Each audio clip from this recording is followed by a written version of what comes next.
Practising स्कूलचे सर्व staff आणि मुख्याध्यापिका भोसले मॅडम यांचा मनापासून मी आभार व्यक्त करते. कारण माझा इथं सन्मान केला आणि मला इथं बोलावलं त्याबद्दल मी तुमच्या मनापासून आभार व्यक्त करते. खरं तर जिजामाता म्हटलं की अख्ख्या महाराष्ट्रातच गजबजा असतो. आणि मी जेव्हा स्पर्धेला गेले त्या स्पर्धेचं एक वेगळं वैशिष्ट्य मी तुम्हाला सांगते.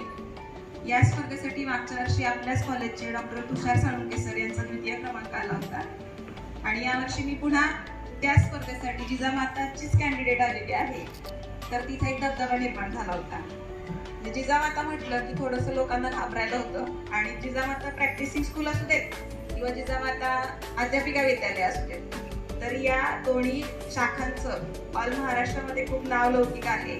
इथले उपक्रम आपल्या YouTube चॅनलच्या द्वारे किंवा आपण राबवित असलेल्या पालकांच्या ग्रुपवर सेंड करत असतो. त्यामुळे ऑल महाराष्ट्रामध्ये पोहोचवायला वेळ लागत नाही.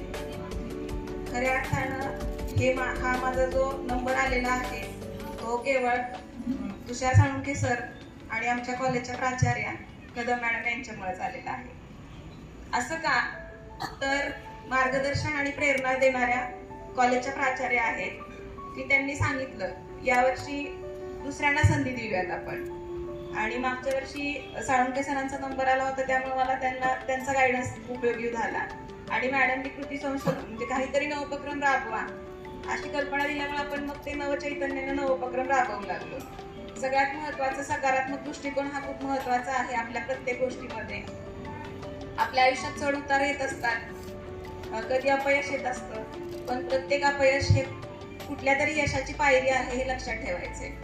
पहिल्या गोष्टीत यश मिळेलच असं नाही, कधीतरी ते पुढे मिळणार असेल. आणि जेव्हा आपल्याला यश मिळत नाही तर यश का मिळत नाही याची आपण आधी कारणं शोधली पाहिजेत. आणि मग ती कारणं शोधली की आपण यशाच्या पाठीमागे लागणार आहोत. मागच्याच वर्षी राज्यामध्ये प्रिन्सिपल मॅडम यांचा सुद्धा नंबर आला होता व्हिडिओ निर्मितीमध्ये. म्हणजे त्या वर्षीपासून म्हणजे SCRT मध्ये सुद्धा एक दबदबा निर्माण झालेला आहे की वेगळं काहीतरी आहे. आणि ऑल महाराष्ट्रात जर कोणाचं नाव निघत असेल तर फक्त जिजामाताचंच निघतं. कारण काल पण स्पर्धेला सगळे अधिकारी होते आमच्यासोबत आणि मी प्राध्यापिका होते.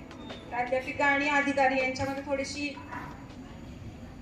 थोडासा अंतर असते. अधिकारी म्हटलं की सगळे अधिकार त्यांच्याकडे असतात आणि प्राध्यापिका म्हटलं की थोडंसं बघण्याचा दृष्टिकोन वेगळा असतो. परंतु तिथं गेल्यानंतर आपलं प्रेझेंटेशन आणि सरांचं मार्गदर्शन मला खूप चांगल्या पद्धतीने मिळालं. आणि आपला जो दबदबा आहे रयत शिक्षण संस्थेचा आपल्या कॉलेजचा तो टिकवून ठेवण्यात मला यश मिळालेलं आहे. आणि मी तर म्हणेन हा यश सन्मान माझा नाही आहे, हा सन्मान जिजामाता कॉलेजचा आहे. कारण जिजामाता कॉलेजमुळे मला एक नवीन ओळख मिळाली.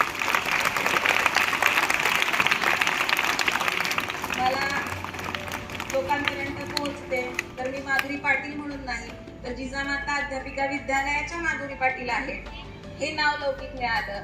त्यामुळे माझा सन्मान म्हणतच नाहीये, तो माझ्या कॉलेजचा सन्मान आहे, तो माझ्या विद्यार्थिनींमुळे मला मिळालेला आहे आणि तो माझ्या सहकाऱ्यांमुळे मला मिळालेला आहे. एवढं मी बोलते आणि तुम्हाला सगळ्यांना सांगते की तुम्ही सुद्धा सगळेजण प्रत्येक स्पर्धेमध्ये सहभागी व्हा. यश येऊ अगर न येऊ ऍटलीस्ट आपण सहभागी घेणं सुद्धा गरजेचं आहे.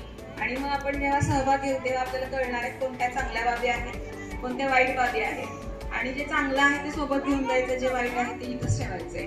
पुन्हा एकदा मी सगळ्यांना तुम्हाला मनापासून धन्यवाद देते आणि सगळ्या महिलांना महिला दिनाच्या हार्दिक शुभेच्छा देते. धन्यवाद.